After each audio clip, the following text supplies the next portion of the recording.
안녕하십니까? 오늘 말씀의 제목은 사람을 더럽게 하는 것입니다. 요절 말씀은 마가복음 7장 20절입니다. 요절 말씀을 한 목소리로 읽어보시겠습니다. 시작. 또 이르시되 사람에게서 나오는 그것이 사람을 더럽게 하느니라. 오늘 말씀에서는 종교 지도자들의 외식과 예수님을 감동시킨 이방인 수로보니게 여인의 믿음이 대조되어 나옵니다. 종교 지도자들은 장로들의 전통을 지키는 것으로 정결한 하나님의 백성으로서의 정체성을 지키고자 하였습니다.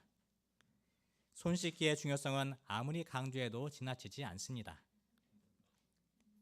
그러나 손을 열심히 씻는다고 마음까지 깨끗하게 되는 것은 아닙니다. 예수님은 그들의 외식을 책망하시며 그들이 하나님의 백성에서 멀어졌다고 하셨습니다.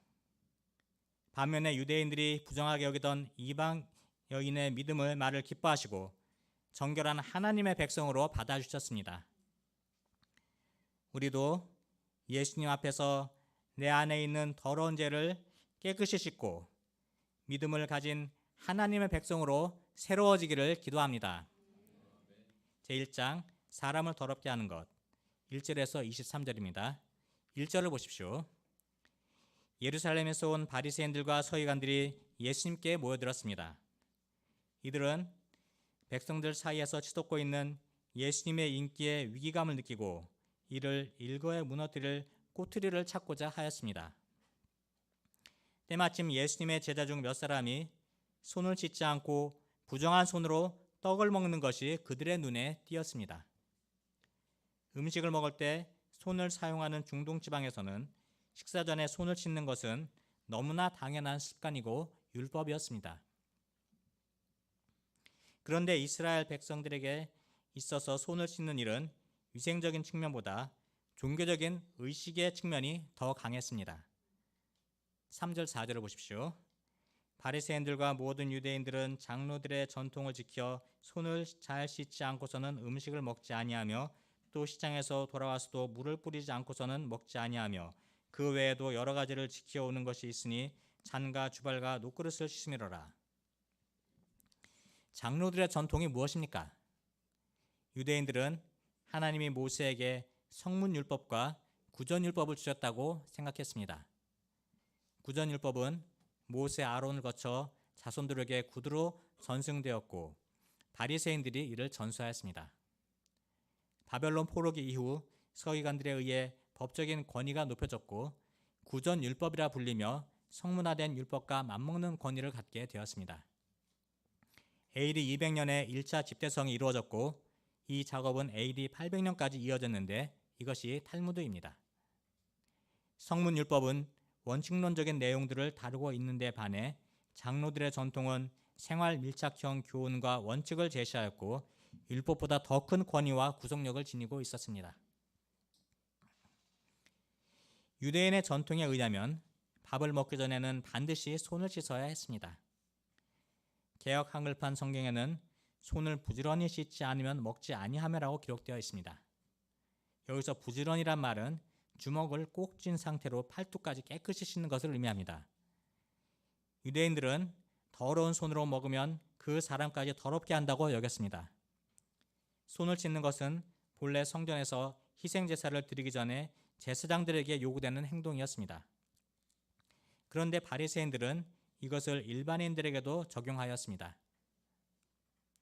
시장에서 돌아와 물을 뿌리는 이유는 다양한 사람들이 모이는 혼잡한 곳에서 부지 중에 부정한 사람들과 접촉하여 불결해지기 쉽기 때문입니다. 레위기에서 하나님은 내가 거룩하니 너희도 거룩할지어다 하셨습니다. 시체와 접촉하든지 피를 흘리는 자와 접촉하든지 나병 환자와 접촉하든지 유출병자와 접촉하면 부정하다 말씀하셨습니다. 잔과 주발과 녹그릇을 씻는 이유는 이런 도구들이 주로 이방인들에게서 구입했기 때문에 정결하게 하는 예식이 요구되었습니다. 장로들의 전통을 지키는 것은 하나님의 거룩한 백성으로서 정결을 지키기 위한 것이었습니다. 처음에는 선한 의도로 전통을 지켰지만 시간이 지나면서 사람들을 올가매는 법의 기준이 되었습니다. 손을 씻지 않으면 손만 더러워지는 것이 아니라 하나님의 말씀을 지키지 않아 영원히 더러워지는 죄 문제로 보았습니다. 이런 바리새인들의 눈으로 볼 때 예수님의 제자들은 씻지 않은 부정한 손으로 떡을 먹음으로 부정하게 되었고 장로들의 전통을 지키지 않았음을 비난하였습니다. 예수님은 그들을 어떻게 깨우치셨습니까? 6절을 보십시오. 6절 말씀을 한 목소리로 읽어보시겠습니다. 시작. 이 시대 이사야가 너희 외식하는 자에게 대하여 잘 예언하였도다. 기록하였을 때 이 백성이 입술로는 나를 공경하되 마음은 내게서 멀도다. 장로들의 전통을 가지고 율법의 잣대로 사람을 판단하는 종교 지도자들에게 예수님은 이사야서 29장 13절 말씀을 인용하여 이들의 내면 문제를 지적하셨습니다. 이들은 현재 외식하는 자들이 되었다는 것입니다. 입술로는 공경하는데 마음은 하나님에서 멀기 때문입니다. 이 말씀은 BC 7세기경 이사야가 이스라엘 백성의 종교적 위선과 외식 때문에 바벨론에게 멸망할 것을 예언한 말씀입니다. 이스라엘 백성들은 이사야 선지자의 경고를 듣지 않다가 바벨론에게 멸망당했습니다. 그런데 그 말씀의 예언이 지금 바리새인들에게 성취되고 있다는 것입니다. 이는 종교 지도자들의 상태가 바벨론 심판을 앞두고 있던 이스라엘 백성들처럼 타락해 있다는 것입니다. 그들은 사람의 전통을 하나님의 말씀보다 더 중요하게 여겼습니다. 사람의 전통을 지키기 위해 하나님의 계명을 잘 저버렸습니다. 예수님은 구체적인 예를 들어 그들의 위선을 지적하셨습니다. 10절을 보십시오. 하나님은 십계명의 5째 계명으로 내 부모를 공경하라 하였습니다. 그리고 아버지나 어머니를 모욕하는 자는 죽임을 당하리라고 하셨습니다. 그런데 그들은 고르반 전통을 만들어 부모 봉양의 계명을 교묘하게 피해갔습니다. 11절을 보십시오. 너희는 이르되 사람이 아버지에게나 어머니에게나 말하기를 내가 드려 유익하게 할 것이 고르반 곧 하나님께 드림이 되었다고 하기만 하면 그만이라 하고, 그들은 아버지나 어머니에게 드려야 할 것을 하나님께 바쳤습니다 라는 뜻으로 고르반이라고 하며 부모 공경의 계명을 지키지 않았습니다. 고르반이란 하나님께 드린 선물이란 의미입니다. 고르반은 일종의 맹세문의 성격을 가지고 있어서 맹세한 것은 반드시 지켜야 한다는 율법을 근거로 다른 용도로 쓸 수 없었습니다. 심지어 채권자도 고르반 맹세를 한도는 가져갈 수 없었습니다. 그러나 성전에 반드시 바쳐야 하는 강제 규정은 없었기 때문에 일부만 성전에 헌납하거나 아예 하지 않을 수도 있었습니다. 그들은 사실상 고르반 전통으로 계명을 어겼고 그들의 전통으로 하나님의 말씀을 폐했다고 하셨습니다. 또 이 같은 일을 많이 행한다는 말씀은 그들의 위선적이고 거짓된 행태가 부모 공경에 관한 계명에만 국한된 것이 아니라는 것입니다. 전통을 앞세워 하나님의 말씀을 폐하는 일이 이들의 삶 전반에 걸쳐 행해지고 있다는 것입니다. 하나님의 말씀은 사람의 마음을 깨끗하게 하기 위해 주신 것입니다. 사람의 전통도 하나님의 말씀을 잘 이해하고 헤아려 지킴으로 하나님의 뜻에 가까워지도록 도와주기 위한 것이었습니다. 그러나 바리새인들은 장로들의 전통을 생명처럼 지키며 이를 통해 자신들의 정체성과 권위를 세우고자 하였습니다. 장로들의 전통을 지키는 자신들이 정결한 하나님의 백성이라고 생각했습니다. 하지만 하나님의 마음을 생각하지 않고 겉으로 드러나는 의식에만 집중할 때 마음은 하나님으로부터 멀어지게 되었고 결과적으로 하나님의 백성과는 거리가 먼 사람이 되고 말았습니다. 열심히 신앙생활하는 사람일수록 이런 위험에 빠지기 쉽습니다. 우리도 신앙생활을 하면서 가장 중요한 것은 우리 마음이 하나님께 가까이 가는 것임을 명심해야 하겠습니다. 14절에서 16절을 보십시오.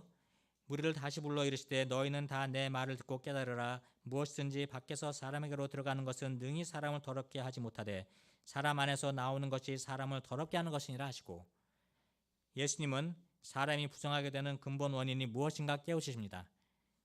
바리새인들이 생각하는 부정하다는 개념을 완전히 바꿔주셨습니다. 율법은 하나님의 백성이 먹으면 부정하게 되는 음식을 규정하고 있습니다.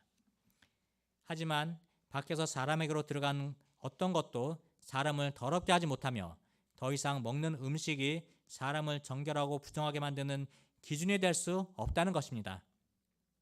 비유의 의미를 묻는 제자들에게 예수님은 너희도 이렇게 깨달음이 없느냐 책망하셨습니다. 밖에서 들어가는 것이 왜 사람을 더럽게 하지 못합니까? 이는 음식은 마음으로 들어가지 않고 소화되어 몸 밖으로 나가기 때문입니다. 사람이 더러워진다는 것은 마음이 더러워지는 것을 의미합니다. 무엇이 사람을 더럽게 합니까? 20절에서 23절을 보십시오. 20절에서 23절 말씀 같이 읽어보시겠습니다. 예, 시작.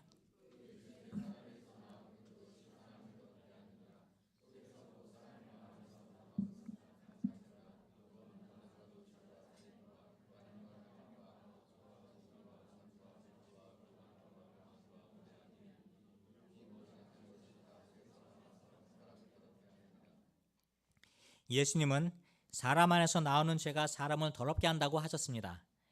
예레미야서 17장 9절은 만물보다 거짓되고 심히 부패한 것은 마음이라고 하였습니다.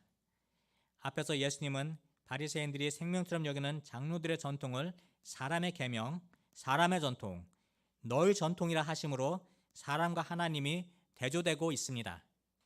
이는 사람을 더럽게 하는 근원이 사람 속에 있는 죄이기 때문입니다.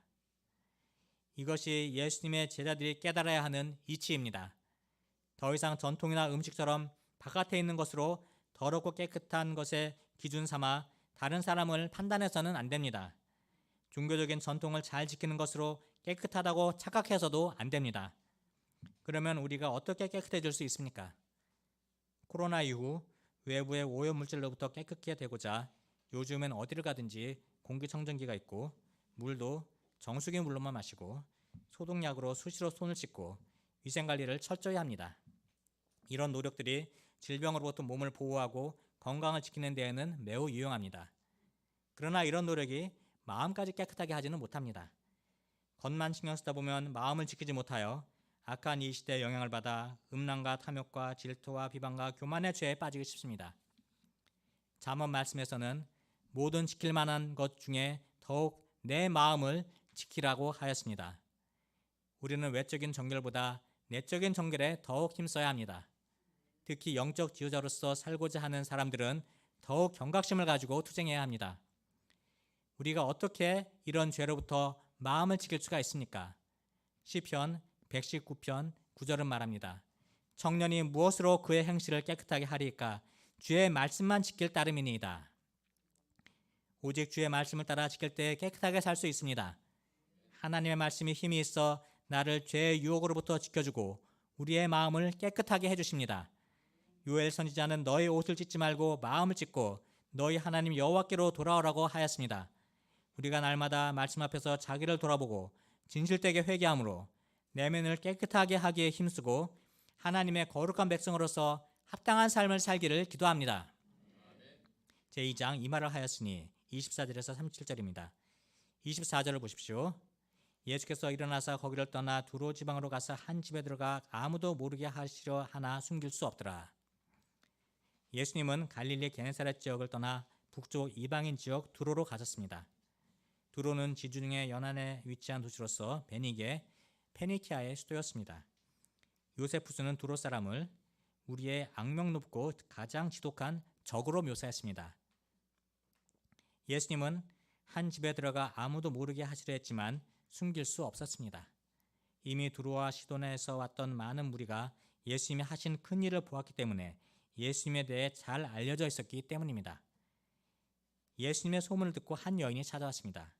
25절 26절을 보십시오. 이에 더러운 귀신 들린 어린 딸을 두는 한 여자가 예수의 소문을 듣고 곧 와서 그 발 아래 엎드리니 그 여자는 헬라인이요 수로보니 족속이라 자기 딸에게서 귀신 쫓아내 주기를 간구하거늘. 그 여인은 헬라인이요 수로보니가 족속이었습니다. 헬라인이라는 용어는 이방인임을 나타내는데 거기다 수로보니게 족속이라 하므로 이방인임을 이중으로 강조하고 있습니다. 또한 더러운 귀신 들린 어린 딸을 둔 여인이었습니다. 앞에서 12의 혈루증으로 고생하던 여자는 자신의 부정 때문에 공개적으로 예수님 앞에 나오지 못했습니다. 그런데 이 여자는 예수님의 발 아래 엎드려 자기 딸에게서 귀신을 쫓아내달라고 간청하였습니다. 그녀는 오직 어린 딸을 구해야 한다는 일념으로 헬라인으로서의 자부심과 민족적 적대감을 모두 버리고 예수님의 발 아래 엎드려 자기 딸에게서 귀신 쫓아내 주기를 간구하였습니다. 제 딸에게서 귀신을 내쫓아 주십시오. 제발 우리 딸 좀 살려주세요. 여인의 기도는 참으로 처절하고 간절했습니다. 앞에서의 바리새인과 완전히 대조된 모습을 보여주고 있습니다. 평소 같았으면 예수님은 목자 없는 양 같은 이 여인을 불쌍히 여기시고 바로 고쳐주셨을 것입니다. 그런데 예수님 반응이 어땠습니까? 27절을 보십시오. 예수께서 이르시되 자녀로 먼저 배불리 먹게 할지니 자네의 떡을 취하여 개들에게 던짐이 마땅치 아니하니라. 예수님의 대답은 상당히 모욕적으로 들릴 수 있습니다. 여기서 자녀는 유대인을 가리키며 개는 유대인들이 이방인들을 경멸할 때 사용하는 용어였습니다. 유대인들은 이방인들을 개무시했습니다. 요한계시록 22장 15절을 보면 개들과 점술과 음행하는 자들, 살인자들, 우상숭배자들, 거짓말을 좋아하며 지어내는 자와 동격으로 취급했습니다. 이것이 당시 유대인들이 이방인들에 대해 가지고 있던 전형적인 생각이었습니다. 예수님도 유대인들을 하나님의 구원 역사의 우선순위에 두고 역사를 섬기셨습니다. 마태복음 15장 24절에 이런 원칙이 잘 나타나 있습니다. 예수께서 대답하여 이르시되 나는 이스라엘 집에 잃어버린 양 외에는 다른 데로 보내심을 받지 아니하노라 하시니, 아무리 그래도 세상 만민의 구주가 되시는 예수님이 어떻게 이런 극단적인 인종차별적인 단어를 사용하실 수가 있는 것입니까? 이 여인은 예수님의 사랑과 긍휼을 믿고 나왔다가 가혹한 말에 상처만 받고 실망과 분노와 적대감을 가질 수 있었습니다. 그런데 의외로 여인의 대답이 무엇입니까? 28절 말씀 같이 읽어보시겠습니다. 시작. 이르되 주여 올소이다마는 사안의 개들도 아이들이 먹던 부스러기를 먹나이다. 여인은 예수님의 말씀을 그대로 용접했습니다. Yes, Lord. 주여, 옳습니다. 예수님의 말씀을 들을 때마다 자기들의 생각과 전통을 내세워 예수님을 판단하고 어찌하여를 연발하며 따지고 반발하던 유대 종교 지도자들과 완전히 달랐습니다. 이방인인 이 여인은 예수님을 주님으로 영접하고 예수님의 말씀대로 자신이 개와 같이 비천하고 은혜받을 자격이 없는 존재라는 것을 인정했습니다. 그런데 상아래 개들도 자녀들이 먹다 흘린 부스러기 정도는 먹을 수 있는 것처럼 자기에게도 부스러기 은혜는 주실 수 있지 않으신가 청하였습니다. 예수님의 모욕적인 말씀이 어떻게 여자의 귀에는 옳은 소리로 들린 것입니까? 여인에게는 예수님께 대한 깊은 신뢰가 있었습니다. 예수님의 능력과 사랑을 조금도 의심하지 않았습니다. 믿음이란 어떤 경우에도 주님을 전폭적으로 신뢰하고 그의 사랑을 의심하지 않는 것입니다. 여인은 예수님의 말씀을 문자적으로만 듣지 않았습니다. 노라는 대답 속에서도 예스라는 감정을 읽었습니다. 여자는 예수님의 대답 중 먼저라는 단어에서 여자의 요청을 거절한 것이 아님을 알아챘습니다. 예수님의 말씀은 안 주겠다는 것이 아니라 순서의 차이를 두신 것이었습니다. 이 여자에게는 들을 귀가 있었습니다. 여인의 말을 들으신 예수님의 반응이 어떠합니까? 29절 30절을 보십시오. 예수께서 이르시되 이 말을 하였으니 돌아가라. 귀신이 내 딸에게서 나갔느니라 하시매 여자가 집에 돌아가 본즉 아이가 침상에 누웠고 귀신이 나갔더라. 예수님은 여인의 이 말에 크게 감동을 받으시고 곧 그에게 은혜를 베푸셨습니다. 이 말은 겸손하게 은혜만을 간구한 믿음과 지혜의 말입니다. 마태복음 15장 28절에서는 여자여 내 믿음이 크도다 내 소원대로 되리라 하셨습니다. 예수님은 여자의 믿음의 말을 기뻐하시고 능력의 말씀으로 응답하셨습니다. 사람을 직접 보지도 않고 비대면으로 여인의 딸을 고쳐주셨습니다. 예수님의 말씀 속에는 귀신을 쫓아내주신 그 이상의 은혜가 있었습니다. 부스러기 은혜가 아니라 자녀들에게 주시는 것과 동일한 완전한 은혜를 주셨습니다. 개로 취급받던 이방인 여자를 정식 가족으로 자녀로 받아주신 것입니다. 유대인들이 부정하다고 한 이방 여자를 정결한 하나님의 백성으로 받아주신 것입니다. 누가복음에 나오는 백부장도 종이 병들어 죽게 되었을 때 장로들을 통해 자신의 종을 구원해 주도록 예수님께 간청했습니다. 그는 지배국 장교였지만 예수님을 주라 부름으로 예수님을 자신의 영적인 왕이요 사령관으로 영접했습니다. 예수님 앞에서 자신이 얼마나 초라하고 비천한 죄인인가를 자아 발견했을 때 예수님이 몸소 자신의 집에 오는 것조차 황송하게 생각했습니다. 말씀 한마디만 하셔도 하인이 나을 것이라고 고백했습니다. 그는 예수님의 말씀의 권세를 절대적으로 믿는 믿음이 있었습니다.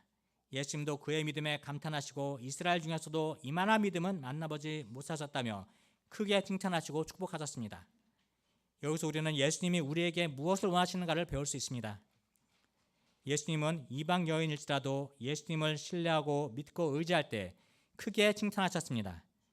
그러나 율법을 지키기에 열심을 내는 종교 지도자들은 마음은 하나님에게서 멀고 헛되이 경배한다고 지적하셨습니다. 오히려 이들은 전통을 지키려고 하나님의 계명을 저버린다고 하셨습니다. 우리가 날마다 하나님의 말씀을 가까이하며 믿음의 말을 함으로 하나님께 인정받는 믿음의 사람이 되기를 기도합니다. 더러운 영에 사로잡혀 멸망의 길로 치닫고 있는 캠퍼스 양들에 대한 진실된 사랑과 상한 목자의 심정을 덧입고 예수님 앞에 엎드려 간절히 기도함으로 귀신이 쫓겨나고 생명이 살아나는 은혜의 역사가 우리 가운데 풍성히 일어나기를 기도합니다. 31절을 보십시오. 예수님은 다시 두로 지방에서 나와 시돈을 지나고 데가볼리 지방을 통과하여 갈릴리 호수에 이르셨습니다. 이때 사람들이 귀 먹고 말 더듬는 자를 데리고 예수님께 나왔습니다. 귀가 먹어서 제대로 듣지 못하고 하고 싶은 말도 제대로 할 수 없으니 얼마나 답답했겠습니까? 예수님은 그 사람을 어떻게 도와주셨습니까? 33절 34절을 보십시오. 한 목소리 읽어보시겠습니다. 시작. 예수께서 그 사람을 따로 데리고 무리를 떠난사 손가락을 그의 양귀에 넣고 침을 뱉어 그의 혀에 손을 대시며 하늘을 우러러 탄식하시며 그에게 이르시되 에바다 하시니 이는 열리라는 뜻이라. 예수님은 그 사람을 따로 데리고 가서 손가락을 양 귀에 넣고 침을 뱉어 그의 혀에 손을 대시며 하늘을 우러러 탄식하셨습니다. 이는 듣지도 못하고 말을 제대로 못하는 그와 소통하시는 예수님의 방법이었습니다. 예수님은 그의 아픔과 고통에 깊이 공감하시며 탄식하셨습니다. 동시에 예수님의 탄식은 영적으로 귀와 입이 막힌 종교 지도자들과 제자들의 영적 상태 때문이기도 하였습니다. 만일 듣지 못하고 말도 어눌한 자녀를 둔 부모가 있다면 그 심정이 어떻겠습니까? 탄식의 절로 나올 것입니다. 그런데 하나님께서 자녀 삼으신 이스라엘 백성과 예수님이 가족 삼으신 제자들의 상태가 바로 그랬습니다. 이방인 수로보니게 여인은 예수님 말씀을 잘 알아듣고 믿음을 가졌는데 정작 깨끗하다고 자부하며 하나님의 자녀라고 주장하는 사람들은 아직도 듣지도 깨닫지도 못하는 이 병자와 같았습니다. 그들은 하나님의 말씀에 대해 귀먹은 자와 같았습니다. 예수님은 이런 자들을 고쳐주시기를 간절히 원하셨습니다. 에바다 하시자 그의 귀가 열리고 혀가 맺힌 것이 풀려서 또렷하게 말하게 되었습니다. 그는 이제 하나님의 말씀도 들을 수 있게 되었고 하나님의 말씀을 전파할 수도 있게 되었습니다. 예수님의 말씀은 영적으로 막힌 귀와 입을 여는 권능이 있습니다. 예수님의 말씀이 임할 때 새로운 세계가 열리게 됩니다. 예수님은 그들에게 경계하시며 이 사실을 아무에게도 이르지 말도록 하셨습니다. 그러나 경계하실수록 그들이 더욱 널리 전파하였습니다. 사람들이 심히 놀라 이르되 그가 모든 것을 잘하였도다. 못 듣는 사람도 듣게 하고 말 못하는 사람도 말하게 한다 하니라. 예수님은 영적으로 귀먹고 말 못하는 유대인뿐만 아니라 이방인들 모두에게 새로운 창조의 역사를 이루십니다. 예수님을 통해 영적인 귀가 열리고 혀가 풀리는 것만큼 심히 좋은 일은 없습니다. 이로써 이사야 선지자의 예언이 성취되었습니다. 그때 맹인의 눈이 밝을 것이며 못 듣는 사람의 귀가 열릴 것이며 그때 저는 자는 사슴같이 뛸 것이며 말 못하는 자의 혀는 노래하리니 이는 광야에서 물이 솟겠고 사망에서 시내가 흐를 것임이라. 하나님은 과거 헬라인과 같이 의대생이라는 자부심과 자기 성실과 열심으로 똘똘 뭉쳐 은혜 받을 수 없던 자에게 찾아오셔서 죄인으로서 자아 발견하게 하시고 일방적인 은혜로 구원하셔서 하나님의 자녀로 삼아주셨습니다. 그리고 지금까지 하나님의 백성으로서 하나님의 역사에 쓰임받는 삶을 살게 하셨습니다. 그런데 오늘 말씀을 묵상하는 가운데 장로들의 전통을 하나님의 말씀보다 중요시하는 바리새인들과 다를 바 없는 저의 모습을 발견하게 되었습니다. 날마다 새벽 기도와 일용할 양식으로 하루를 출발하고 GBS와 1:1 역사를 섬기고 요즘에는 주말에 한 번씩 캠퍼스 피칭도 하고 틈틈이 성경 다독도 하면서 겉으로 보기에 신앙생활을 잘하고 있는 것처럼 보였습니다. 그리고 전국 학사목자 수양의 역사를 실행팀이 되어 섬기면서 하나님 역사의 중심에서 쓰임받는다는 자부심을 갖게 되었습니다. 그러나 말씀 앞에서 자신을 돌아볼 때 하나님께서 주시는 은혜에 감사하기보다 여전히 세상 욕심과 사람들의 인정을 구하는 마음에서 자유롭지 못하고 교만하고 자기 자랑하기 좋아하며 다른 사람들에 대해 무시와 판단과 정죄하는 마음 등 내면은 온갖 더러운 것들로 가득 차 있는 것을 보게 되었습니다. 몸은 주로 센터에 있지만 마음은 하나님께서 멀리 떨어져 있었습니다. 그럴 때 캠퍼스 피싱도 양들에 대한 상한 목자의 심정 없이 나가서 땅만 밟고 올 때가 많았습니다. 제가 하나님의 마음을 헤아리지 못한 채 겉만 번드러한 종교생활을 하고 있던 자임을 고백하고 회개합니다.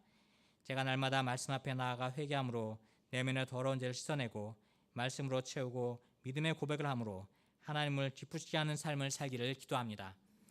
세상의 더러운 죄와 사탄의 세력에 사로잡혀 하나님께 나오지 못하는 영혼들을 아비의 심정으로 섬겨서 깨끗함을 덧입고 하나님의 자녀로 다시 태어나는 성령 역사를 섬길 수 있기를 기도합니다. 결론적으로 예수님은 하나님의 백성이 되는 새로운 기준을 제시해 주셨습니다. 장로들의 전통을 잘 지킨다고 하나님의 백성이 되는 것이 아닙니다. 저희가 날마다 예수님의 말씀 앞에서 내면의 죄를 고백하고 회개함으로 마음을 깨끗하게 하여 하나님의 정결한 백성으로서 주신 축복을 감당하는 삶을 살기를 기도합니다. 예수님으로 말미암아 영적으로 꽉 막힌 귀가 열리고 혀가 풀려서 믿음의 말, 감사의 말을 하며 하나님의 말씀 전파에 귀하게 쓰임 받기를 기도합니다. 기도하겠습니다. 거룩하시고 은혜로우신 하나님 아버지, 입술로는 하나님을 공경한다고 하면서도 하나님의 마음을 헤아리지 못하고 죄의 소욕을 주다 살다 멸망당할 저를 예수님의 피로 구원하시고 하나님의 백성으로 삼아주시니 감사합니다. 저희가 날마다 말씀 앞에서 자기를 돌아보고 진실하게 회개함으로 내면을 깨끗하게 지키고 믿음의 말을 함으로 하나님의 인정받는 자가 되기를 기도합니다. 더러운 귀신의 세력에 사로잡혀 죽어가는 영혼들에 대한 목자의 심정을 덧입고 예수님 앞에 엎드려 간절히 기도함으로 생명의 살아난 역사에 쓰임받기를 기도합니다. 예수 그리스도로 기도합니다. 아멘.